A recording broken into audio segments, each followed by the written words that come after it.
नमस्कार जोहार, आपका स्वागत है खबर छत्तीसगढ़ में। तो आइए जानते हैं छत्तीसगढ़ के हर छोटे बड़े शहर से 25 फटाफट बड़ी खबरों को। इससे पहले यदि आप वीडियो को लाइक नहीं किए तो लाइक कर दीजिए और चैनल में नए हैं तो चैनल को सब्सक्राइब कर लीजिए। और आप वीडियो को कहां से देख रहे हैं कमेंट बॉक्स में हमें जरूर बताइए। दिवाली से पहले बड़ी सौगात है। पीएम किसान योजना की 21वीं किस्त जल्द, तुरंत करें ये काम, नहीं तो नहीं मिलेंगे 2000 रुपये। देश के किसानों के लिए प्रधानमंत्री किसान सम्मान निधि की 21वीं किस्त का इंतजार अब खत्म होने वाला है। सरकार दिवाली से पहले किसानों को बड़ी सौगात देने की तैयारी कर रही है, लेकिन इस बार कुछ किसानों के लिए फिजिकल वेरिफिकेशन करवाना अनिवार्य कर दिया गया है। यदि किसान वेरिफिकेशन नहीं कराते हैं तो उनकी 21वीं किस्त रोक दी जाएगी और वेरिफिकेशन पूरी होने तक उन्हें लाभ नहीं मिलेगा। सरकार ने योजना की आधिकारिक वेबसाइट पर अपडेट जारी किया है। इसके अनुसार 1 फरवरी 2019 के बाद जमीन खरीदने या अधिकार लेने वाले किसान, साथ ही जिन परिवारों में पति पत्नी या 18 वर्ष से अधिक के युवा सदस्य योजना का लाभ ले रहे हैं, उन्हें फिजिकल वेरिफिकेशन करवाना अनिवार्य है। यह कदम इसलिए उठाया गया है ताकि योजना का लाभ वास्तविक किसानों तक ही पहुंचे और गलत लाभ लेने वाले पर रोक लगाई जा सके। एनएचएम कर्मचारियों की बर्खास्त कर नई भर्ती करने का निर्देश। स्वास्थ्य विभाग ने सभी सीएमएचओ को लिखा पत्र। जो पिछले लंबे समय से अपनी मांग को लेकर हड़ताल कर रहे एनएचएम कर्मचारियों को लेकर अब सरकार ने सख्त रुख अपना लिया है। स्वास्थ्य विभाग ने सभी सीएमएचओ को पत्र लिखा है जिसमें निर्देश दिया है। जारी निर्देश के अनुसार सभी हड़ताली कर्मचारियों को 16 सितंबर तक अपनी ड्यूटी ज्वाइन करने को कहा है। सरकार ने साफ कर दिया है कि जो कर्मचारी काम पर वापस नहीं लौटेंगे उन्हें नौकरी से बर्खास्त कर नई भर्ती की जाएगी। रायपुर राजिम के बीच मेमू ट्रेन की सौगात, इस दिन सीएम साय करेंगे शुभ आरंभ। जी हां, लंबे इंतजार के बाद राजिम और रायपुर के बीच रेल सेवा की सौगात मिलने जा रही है। आगामी 18 सितंबर को मुख्यमंत्री विष्णुदेव साय इस बहुप्रतीक्षित रेल सेवा का शुभ आरंभ करेंगे। शुभ आरंभ अवसर पर स्थानीय विधायक सहित जनप्रतिनिधि भी मौजूद रहेंगे। इससे पहले रायपुर मंडल रेल प्रबंधक दयानंद ने राजिम रेलवे स्टेशन का निरीक्षण कर व्यवस्थाओं का जायजा लिया। राजिम नवापारा क्षेत्र के लोगों के लिए यह रेल सेवा एक बड़ी उपलब्धि मानी जा रही है। इससे न सिर्फ स्थानीय व्यापार और कृषि को प्रोत्साहन मिलेगा बल्कि तीर्थाटन और पर्यटन को भी नया आयाम मिलेगा। साथ ही यह भी बताया जा रहा है कि यह ट्रेन धर्मनगरी से धर्मनगरी अर्थात राजिम से डोंगरगढ़ तक भी जाएगी। मुंगेली पुलिस की अनोखी पहल, कोविड के शहीदों और मासूम लाली के लिए कराया भागवत कथा का आयोजन। देखें पूरी वीडियो।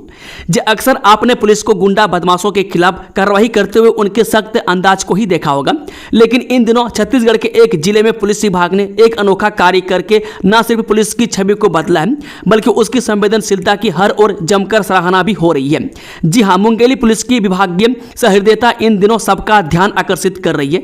जिले के पुलिस अधीक्षक भोजराम पटेल के मार्गदर्शन में मुंगेली पुलिस परिवार ने स्वयं के वजह से एक अनूठा आयोजन किया है। इसमें नरबली की शिकार मासूम बच्चे की आत्मा की शांति के लिए श्रीमद् भागवत कथा का आयोजन किया जा रहा है। छत्तीसगढ़ में असिस्टेंट प्रोफेसर के लिए 600 से अधिक पदों पर भर्ती। 5000 पदों पर शिक्षकों की भर्ती को लेकर वित्त मंत्री ओपी चौधरी ने दिया बड़ा अपडेट। जब मुख्यमंत्री विष्णुदेव साय की पहल पर छत्तीसगढ़ शासन द्वारा उच्च शिक्षा में विभिन्न रिक्त पदों पर भर्ती हेतु बड़ा निर्णय लिया गया, जिससे प्रदेश की शिक्षा व्यवस्था को नई दिशा मिलेगी और शासकीय महाविद्यालयों में रिक्त पदों की कमी को दूर किया जा सकेगा। मुख्यमंत्री विष्णुदेव साय के निर्देश अनुसार तथा उच्च शिक्षा विभाग के प्रस्ताव पर वित्त विभाग ने 700 पदों पर भर्ती की अनुमति प्रदान की है। यह आदेश प्रदेश के युवाओं के लिए आशा और अवसर की नई किरण लेकर आया है। इस शराब घोटाले मामले में चैतन्य बघेल को मिली बड़ी राहत। कोर्ट ने ईओडब्ल्यू के कस्टोडियल रिमांड को किया खारिज। छत्तीसगढ़ के पूर्व मुख्यमंत्री भूपेश बघेल के बेटे चैतन्य बघेल की सोमवार को हाईकोर्ट से बड़ी राहत मिली। दरअसल ईडी ने सोमवार को कोर्ट में चैतन्य बघेल के खिलाफ 7000 से अधिक पन्नों का चार्जशीट पेश की। इसके बाद ईडी कोर्ट ने चैतन्य बघेल को जुडिशियल रिमांड पर भेज दिया। दरअसल उनकी जुडिशियल रिमांड खत्म होने पर सोमवार को ईडी कोर्ट में उनकी पेशी हुई थी। हालांकि हाईकोर्ट ने शराब घोटाले में ईओडब्ल्यू में चल रही जांच के मामले में चैतन्य बघेल को बड़ी राहत दी है। दरअसल कोर्ट ने ईओडब्ल्यू की प्रोटेक्शन वारंट पर 7 दिन की कस्टोडियल रिमांड को खारिज कर दिया। गरियाबंद में 8 लाख रुपए की इनामी नक्सली ने किया सरेंडर। मारे गए नक्सली डीवीसी मेंबर सत्यम की पत्नी। गरियाबंद पुलिस को नक्सल विरोधी अभियान में एक बड़ी कामयाबी मिली है। सोमवार को 8 लाख रुपए की इनामी महिला नक्सली जानसी उर्फ बछिला ने पुलिस के सामने आत्मसमर्पण कर दिया। जानसी, जिसे नक्सली संगठन में एक बड़ा और सीनियर सदस्य माना जाता था, वह हाल ही में मारे गए कुख्यात नक्सली सत्यम गावड़े की पत्नी है। पुलिस के मुताबिक जानसी का समर्पण एक बड़ी सफलता है क्योंकि वह नगर एरिया कमेटी की सचिव थी थी और संगठन के सबसे ऊंचे पदों में से एक पर काबिज थी। हाल ही में सुरक्षा बलों ने कई बड़े नक्सली नेताओं को मार गिराया था, जिसके बाद झांसी ही सबसे बड़े पद पर बची थी। ज्वाइन नहीं करने वाले शिक्षकों पर गिरी गाज, 4 निलंबित, कईयों के रोक दिया गया 2 माह का वेतन।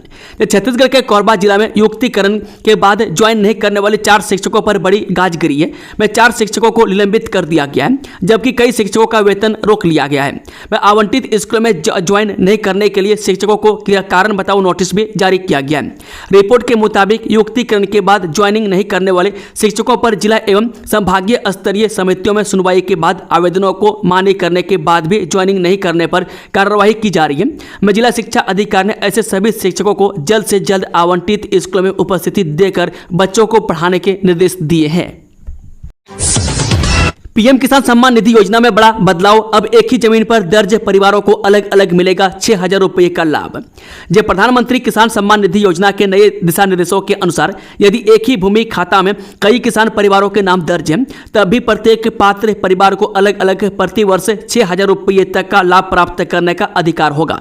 माना जा रहा है कि इस तकनीकी का बदलाव से योजना से वंचितों को लाभ होगा। रिपोर्ट के मुताबिक योजना की पात्रता शर्तों के तहत किसान परिवार का अर्थ पति से पत्नी व अवयस्क बच्चों से। यदि एक ही भूमि खाते से कई परिवार जुड़े हुए तो योजना का लाभ खाता संख्या से नहीं बल्कि परिवार की इकाई के आधार पर दिया जाएगा। यानी एक भूमि खाता साझा करने वाले अलग अलग परिवारों को भी स्वतंत्र रूप से यह सहायता राशि मिलेगी। राज्य सैनिक बोर्ड की बैठक में बड़ा फैसला, शहीद सैनिकों के आश्रितों को मिलेंगे 50 लाख, परमवीर चक्र प्राप्त वीर जवानों को 1 करोड़।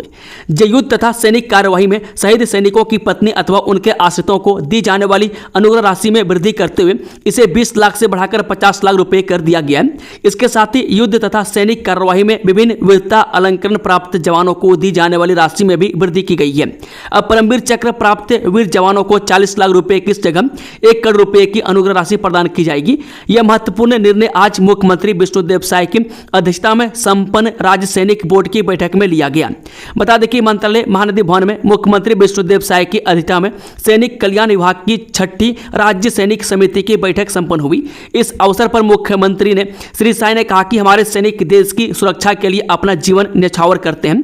हम उनके शौर्य और बलिदान को नमन करते हैं। सरकार भूतपूर्व सैनिकों और उनके परिवारों के कल्याण के लिए सदैव प्रतिबद्ध है। बैठक में शहीदों की वीर नारियों, भूतपूर्व सैनिकों, विधवाओं एवं उनके आश्रितों के लिए राज्य द्वारा संचालित कई कल्याणकारी योजनाओं पर चर्चा की गई है। आदिवासी महिला जनपद सदस्य का ग्राम सभा में अपमान, कार्रवाई के लिए 3 दिन का अल्टीमेटम। जिले के डोंगरगढ़ क्षेत्र की महिला जनपद सदस्य के साथ भरी ग्राम सभा में सरपंच द्वारा अपमानित किए जाने का मामला सामने आया, जिसके बाद आदिवासी समाज ने इस पर कार्रवाई नहीं होने को लेकर आक्रोश जताया है और कलेक्टर एसपी कार्यालय पहुंचकर 3 दिवस के भीतर कार्रवाई नहीं करने पर उग्र आंदोलन की चेतावनी दी है। बता दें कि बोर तालाब के सरपंच द्वारा महिला जनपद सदस्य को ग्राम सभा में अपमानित करने के मामले से आदिवासी समाज में आक्रोश है। इस मामले में रिपोर्ट के बाद भी पुलिस के द्वारा कार्रवाई नहीं किए जाने को लेकर समाज आंदोलित हो रहा है। पूर्व सरपंच एवं वर्तमान जनपद सदस्य सभापति सरिता मंडावी ने कहा कि बीते 28 अगस्त को आश्रित ग्राम छिंदी जॉब में ग्राम सभा का आयोजन किया गया था। इस ग्राम सभा में क्षेत्र की प्रतिनिधि होने के नाते वह भी शामिल हुई थी। इस दौरान उन्होंने अपने सरपंच रहते हुए पूर्व में किए गए कार्यों के भुगतान को लेकर वर्तमान सरपंच कैलाश उइके से बात की। इस पर वर्तमान सरपंच ने कहा कि कार्य पूर्ण नहीं हुआ है, इसलिए भुगतान नहीं करेंगे। जनपद सदस्य ने कहा कि कार्य पूर्ण हो चुका है, जिसका सत्यापन संबंधित इंजीनियर ने भी किया है। इसके बाद सरपंच ने उन्हें गौड़ गंवार कहकर संबोधित किया और भरी सभा में उन्हें अपमानित कर दिया। एनएचएम कर्मचारियों की हड़ताल 29वें दिन भी जारी, अब सामूहिक इच्छा मृत्यु की मांग, स्वास्थ्य सेवाएं बुरी तरह प्रभावित। राष्ट्रीय स्वास्थ्य मिशन एनएचएम के संविदा कर्मचारियों की अनिश्चितकालीन हड़ताल सोमवार को 29वें दिन भी जारी रही। लगातार बारिश के बावजूद जिले के 735 कर्मचारी रेनकोट और छाता लेकर हड़ताल स्थल पर जुटे रहे। कर्मचारियों ने नियमितीकरण और ग्रेड पे सहित अपनी 10 सूत्रीय मांग को लेकर नारेबाजी की। शासन की चुप्पी से नाराज कर्मचारियों ने सोमवार को नया कदम उठाते हुए सामूहिक सामूहिक इच्छा मृत्यु की मांग शुरू कर दी। सभी कर्मचारियों ने हस्ताक्षर अभियान चलाकर राज्यपाल के नाम सामूहिक इच्छा मृत्यु का आवेदन कलेक्टर को सौंपा। कर्मचारी संगठन का कहना है कि जब तक नियमितीकरण और ग्रेड पे की मांग पूरी नहीं होती, आंदोलन वापस नहीं लिया जाएगा। कार्यकारी प्रांत अध्यक्ष श्याम मोहन दुबे ने बताया कि शासन लगातार दबाव बना रहा है, लेकिन कर्मचारियों का आक्रोश और संकल्प पहले से और अधिक मजबूत हुआ है। मकान टैक्स के नाम पर 200 रुपए की अवैध वसूली, सरपंच ने दी धमकी, 200 नहीं दिए तो नहीं मिलेगा चावल। रायगढ़ के ग्राम धनागर निवासी ग्रामीणों ने सोमवार को पुलिस अधीक्षक दिव्यांग कुमार पटेल से मिलकर एक गंभीर शिकायत दर्ज कराई। ग्रामीणों ने आरोप लगाया कि गांव में मुरली पटेल नामक व्यक्ति फर्जी रसीद बुक के जरिए मकान टैक्स के नाम पर प्रत्येक परिवार से 200 रुपए की अवैध वसूली कर रहा है। इस मामले में ग्रामीणों ने एसपी को लिखित आवेदन सौंपकर दोषियों पर सख्त कार्रवाई की मांग की है। ग्रामीणों के अनुसार यह अवैध वसूली 8 सितंबर से शासकीय उचित मूल्य दुकान के पास की जा रही है। मुरली पटेल खुद को अधिकृत बताते हुए कहता है कि उसे यह कार्य ग्राम सरपंच मायाराम उबराव और सचिव शारदा नायक द्वारा सौंपा गया है। हालांकि ग्रामीणों द्वारा प्रस्तुत रसीदों में न तो स्पष्ट रूप से टैक्स का उल्लेख है और न ही उस पर कोई अधिकृत हस्ताक्षर या मुहर है। सरपंच और सचिव की जगह मुरली पटेल खुद ही हस्ताक्षर कर रहा है, जिससे उसकी भूमिका पर संदेह गहराता जा रहा है। नौकरी का सुनहरा मौका, 54 पदों पर भर्ती के लिए प्लेसमेंट कैंप का आयोजन 19 सितंबर को जिला कोंडागांव एवं अन्य जिले के शिक्षित युवक युवतियों के लिए कार्यालय जिला रोजगार एवं स्वरोजगार मार्गदर्शन केंद्र द्वारा 19 सितंबर 2025 दिन शुक्रवार लाइवलीहुड कॉलेज परिसर जिला कोंडागांव में पूर्वाह्न 11 बजे से अपराह्न 3 बजे तक एक दिवसीय प्लेसमेंट कैंप का आयोजन किया जा रहा है। जिला रोजगार अधिकारी से प्राप्त जानकारी के अनुसार इस रोजगार मेले में निजी क्षेत्र के नियोजक द्वारा अपनी अपनी संस्थाओं में कुल 54 पदों पर भर्ती ली जाएगी।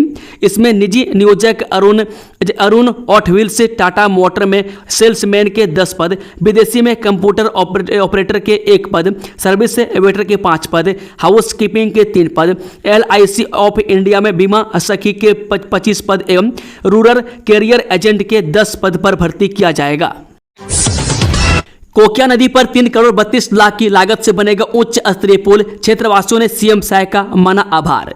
जसपुर जिले के भालूमुंडा से खेजूर घाट मार्ग पर कोकिया नदी पर लगभग 3 करोड़ 32 लाख की लागत से उच्च स्तरीय पुल एवं पहुंच मार्ग का निर्माण कराया जाएगा। बारिश के दिनों में आवागमन सुगम होना, शिक्षा, कृषि, व्यापार और चिकित्सा जैसी बुनियादी सुविधाओं तक बेहतर पहुंच मिलना और यात्रा की दूरी व समय में कमी आएगी। इससे आर्थिक गतिविधियों को बढ़ावा मिलेगा और लोगों का जीवन स्तर बेहतर होगा।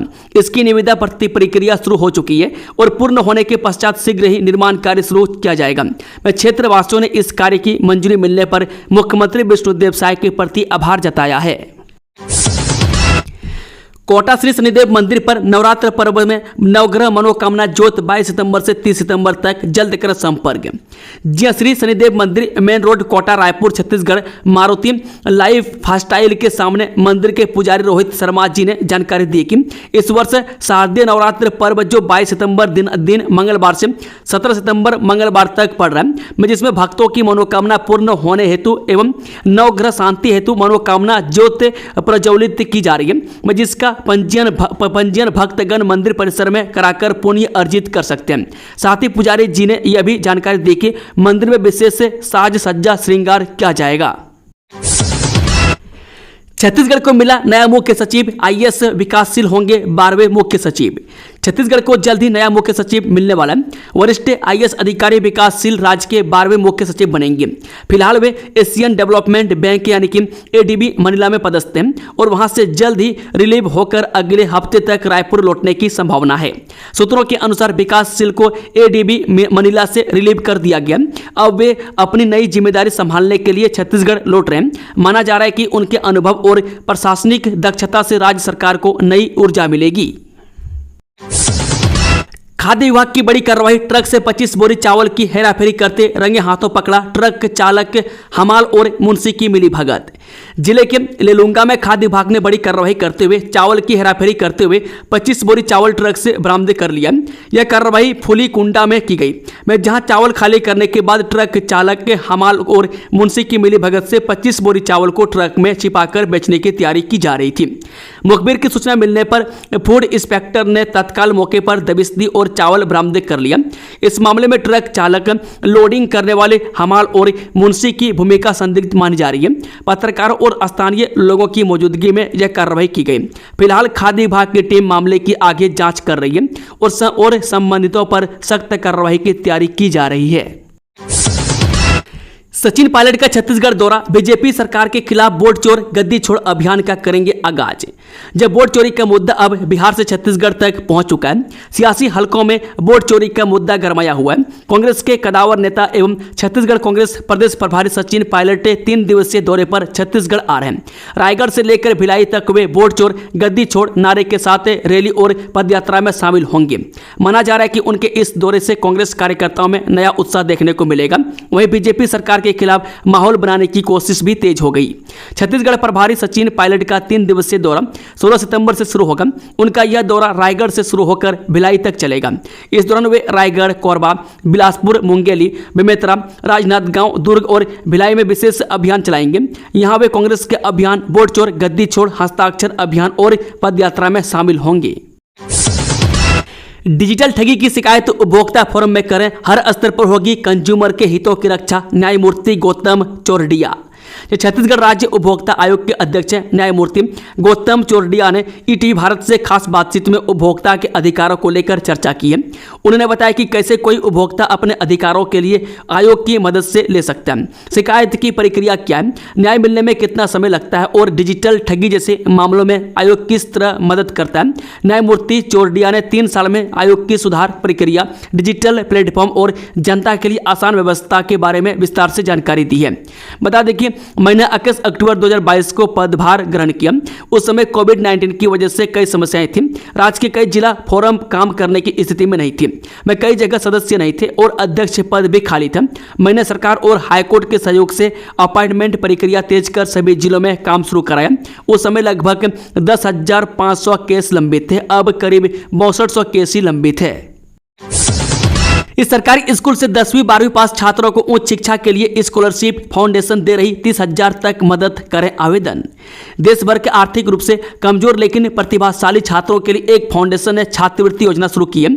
इस योजना के तहत सरकारी स्कूल से 10वीं और 12वीं पास करने वाले छात्रों को उच्च शिक्षा के लिए 30,000 की वार्षिक आर्थिक सहायता प्रदान की जाती है। फाउंडेशन का नाम अजीम प्रेमजी फाउंडेशन है। उनकी इस योजना के लिए आवेदन करने की अंतिम तिथि 30 सितंबर 2025 है। पात्रता के तहत सरकारी स्कूल से 10वीं और 12वीं पास होना जरूरी है। साथ ही छात्र को 2025-26 में किसी मान्यता प्राप्त डिग्री या डिप्लोमा कोर्स में प्रवेश लेना अनिवार्य है। रोजगार देने वाले उद्योगों को सरकार देगी बढ़ावा, सरगुजा में भी होगा इन्वेस्टर समिट, लखनलाल देवांगन। बस्तर में इन्वेस्टर समिट के बाद अब जल्द ही सरगुजा में इन्वेस्टर समिट होगा। इस बात का ऐलान रविवार को उद्योग मंत्री लखनलाल देवांगन ने किया। वह महेंद्रगढ़ के दौरे पर पहुंचे थे। मंत्री बनने के बाद पहली बार चिरमिरी पहुंचे लखनपाल देवांगन का लहाड़ी दादू चौक में भाजपा मंडल और जिला पदाधिकारियों ने भव्य स्वागत किया। वहीं फूल मालाओं से स्वागत के दौरान कार्यकर्ताओं में खास उत्साह देखने को मिला। लखनलाल देवांगन के साथ स्वास्थ्य मंत्री श्याम बिहारी जायसवाल भी मौजूद रहे। दूरदर्शन का 66वां स्थापना दिवस, सीएम साय ने कहा, दूरदर्शन ने समाज को वैचारिक रूप से समृद्ध करने और संस्कारों को संवारने में निभाई महत्वपूर्ण भूमिका। मुख्यमंत्री विष्णुदेव साय राजधानी रायपुर स्थित दूरदर्शन केंद्र में आयोजित दूरदर्शन के 66वें स्थापना दिवस कार्यक्रम में शामिल हुए और दूरदर्शन परिवार, अधिकारियों, कर्मचारियों एवं दर्शकों को शुभकामनाएं दी। उन्होंने दीप प्रज्वलित कर कार्यक्रम का शुभारंभ किया और इस ऐतिहासिक यात्रा से जुड़ी अपनी स्मृतियां साझा की। इस दौरान मुख्यमंत्री ने दूरदर्शन के कलाकारों द्वारा प्रस्तुत छत्तीसगढ़ी लोक नृत्य, गीत तथा शास्त्रीय संगीत और नृत्य की मनमोहक प्रस्तुतियां का आनंद लिया। मुख्यमंत्री के समक्ष कलाकारों ने गौर नृत्य, बांस गीत, जावरा नृत्य, सुआ नृत्य और गोरी गोरा जैसे लोक नृत्य प्रस्तुत किए। छत्तीसगढ़ में खुलेंगे 6 नए फिजियोथेरेपी महाविद्यालय, 83 करोड़ 62 लाख रुपए स्वीकृति। स्वास्थ्य मंत्री ने कहा, युवाओं को स्वास्थ्य शिक्षा के क्षेत्र में मिलेंगे नए अवसर। छत्तीसगढ़ में स्वास्थ्य सेवाओं के लगातार सकारात्मक बदलाव देखने को मिल रहे हैं। इसी कड़ी में शासन ने प्रदेश में चिकित्सा शिक्षा के विस्तार की दिशा में एक बड़ा कदम उठाते हुए 6 नए फिजियोथेरेपी महाविद्यालयों के निर्माण को स्वीकृति प्रदान की है। चिकित्सा शिक्षा विभाग की ओर से जारी आदेश के अनुसार महेंद्रगढ़, जसपुर, रायगढ़, बिलासपुर, दुर्ग एवं जगदलपुर में फिजियोथेरेपी महाविद्यालयों का निर्माण कराया जाएगा। बिजली बिल हाफ योजना बंद करने पर अब लग रहा झटका। कांग्रेस पायलट की मौजूदगी में 6 जिलों में कांग्रेस का कल से आंदोलन। स्कूल शिक्षा मंत्री यादव आज से गुजरात दौरे पर, राजधानी में आज। जी हां, प्रदेश में उपभोक्ताओं को आ रहे दोगुने बिजली बिल को लेकर कांग्रेस ने फिर भाजपा सरकार पर निशाना साधा। वहीं दावे किए कि बिजली बिल हाफ योजना बंद करने का असर इस माह के बिलों में साफ नजर आ रहा है। घरेलू उपभोक्ताओं को लगभग 1000 रुपये से ज्यादा का हर माह झटका लगना तय है। संचार प्रमुख सुशील आनंद शुक्ला ने बताया कि राज्य सरकार ने जनहित को दरकिनार कर फैसला किया। पहले ही महंगाई की मार झेल रहे लोगों का बजट बिगाड़ दिया। संचार प्रमुख ने कहा कि हाफ बिजली योजना बंद करने और मीटर बदलने के कारण प्रदेश भर से अनाप शनाप बिजली बिल आने की शिकायत लगातार आ रही है। स्मार्ट मीटर के नाम पर अधिक बिल उपभोक्ताओं को भेजा जा रहा है। अडानी की कंपनी का प्रीपेड मीटर लगाकर जनता पर बोझ डालने की तैयारी है। उन्होंने कांग्रेस पार्टी द्वारा प्रदेश में आंदोलन करने के दावे भी किए। उन्होंने कहा कि पूर्ववर्ती कांग्रेस सरकार ने विपरीत परिस्थितियों में भी लोगों को राहत देने 400 यूनिट तक की खपत पर हाफ बिल योजना शुरू किया था। उस समय 400 यूनिट तक का आधा बिल ही आता था। मैं 5 साल में लगभग प्रत्येक उपभोक्ता का 40 से 50 हजार रुपये तक बचत हुआ। जब 100 यूनिट से 1 यूनिट भी अधिक होने पर पूरा बिल जनता को देना पड़ रहा है। दोस्तों, खबरों का सिलसिला समाप्त होता है। अगर जानकारी पसंद आई तो वीडियो को लाइक, शेयर, चैनल को सब्सक्राइब जरूर से जरूर कर लें। Thank you, all the best. जय हिंद, जोहार छत्तीसगढ़ वासियों।